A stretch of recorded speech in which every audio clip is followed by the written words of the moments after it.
Depuis un demi-siècle, la grande agglomération toulousaine connaît un essor sans précédent. Une croissance qui a nécessité d'adapter les infrastructures de transport. En 2016, le dynamisme se poursuit. La grande agglomération toulousaine, c'est désormais 115 communes, 1 million d'habitants,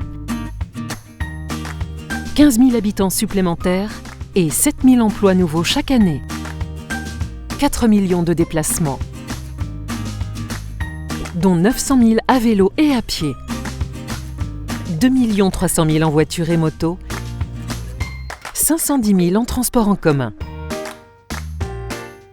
Dans ce contexte, il est fondamental d'anticiper l'organisation de la mobilité à l'horizon des 15 prochaines années, car en 2025, on comptera 500 000 déplacements quotidiens supplémentaires. Bref, il s'agit de répondre à la croissance démographique, de renforcer l'accès aux zones d'emploi et l'attractivité économique, de connecter les territoires et d'en organiser l'accessibilité.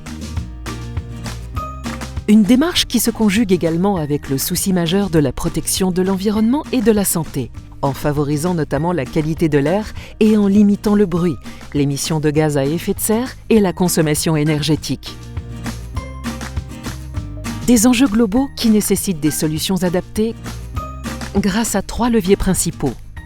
D'abord, avec le report modal, c'est-à-dire l'intensification de l'usage des transports en commun grâce au réseau existant et surtout via de nouveaux projets structurants. Pour 2015-2020, le doublement de la capacité de la ligne A, qui permettra 250 000 voyages. La création de 10 lignes linéaux. Le téléphérique urbain sud qui reliera le site de Longueuil à l'Oncopole. Et pour 2020-2030, la 3e ligne de métro.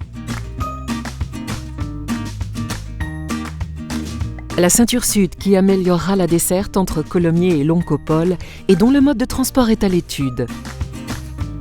Enfin, la poursuite du réseau linéo. Mais le report modal, c'est aussi le développement du réseau cyclable, l'incitation à la marche et la voiture partagée.